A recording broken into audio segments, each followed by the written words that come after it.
ওই ফুপুরে লাগে উড়া কি হয়েছে? ওই তোমার ফুপি বসে রয়েছে।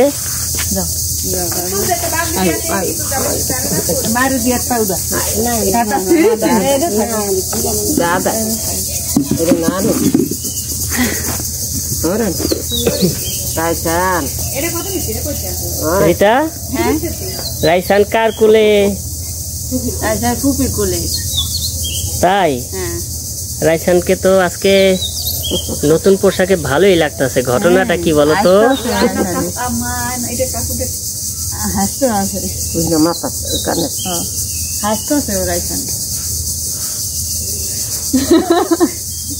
ক্যামেরার দিকে দেখাও। ক্যামেরার দিকে দেখি। রাইসান, তুমি কি থাকবা তোমার নানির কাছে?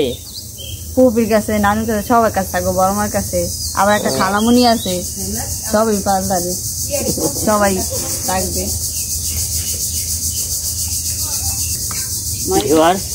আজকে মনটা খারাপই, কারণ রাইসান আজকে ওর নানি বাড়ি থেকে চলে যাবে দাদির কাছে।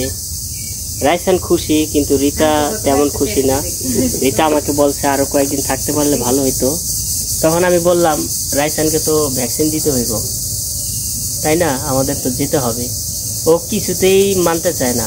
ও বলে আর কিছুদিন থাকি। বলেন এটা কি সম্ভব? হ্যাঁ,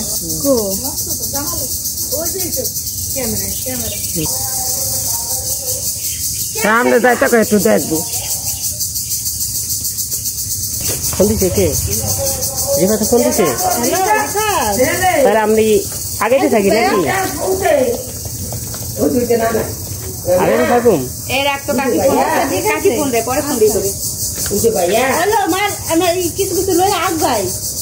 গাড়ি বস্ক যা আছে এতদিন যা জমাইছ সব লোক।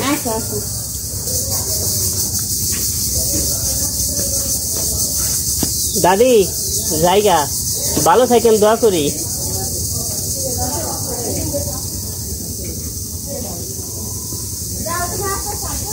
আচ্ছা,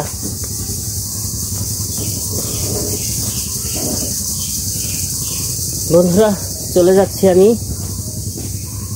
শ্বশুর বাড়ি থেকে। আজকে বিদায় নিচ্ছি, এখন আমাকে যেতে হবে। যাই।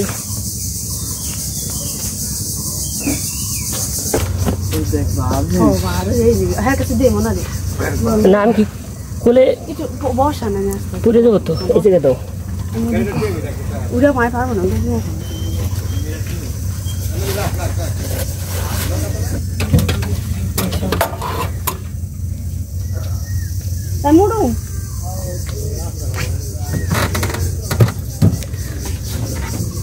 একটু ধরো তো,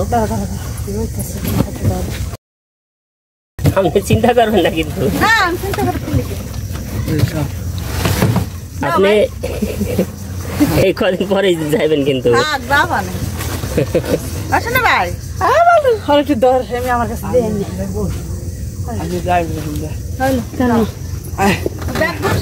তোমার সাবধানে থাকো। মোবাইল আনছো তোমার বাটা মোবাইল কো, তো সাবধানে থাকো। যাই ফোন দিব মনে। নো টেনশন, আবার যাবেন, কান্দাকান্দি নেই। সাবধানে থাকো।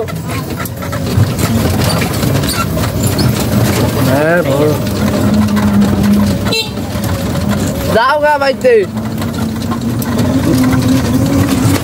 বন্ধুরা আমরা চলে যাচ্ছি, তাহলে আমাদের ভিডিওটি দেখতে থাকবেন আর শেয়ার করে দেবেন। আসসালামু আলাইকুম, সবাই ভালো থাকবেন। টাকা দিয়ে দাও। যাই, শ্বশুর বাড়ি বিদায়, আর বেশি দিন থাকতে ছিল না।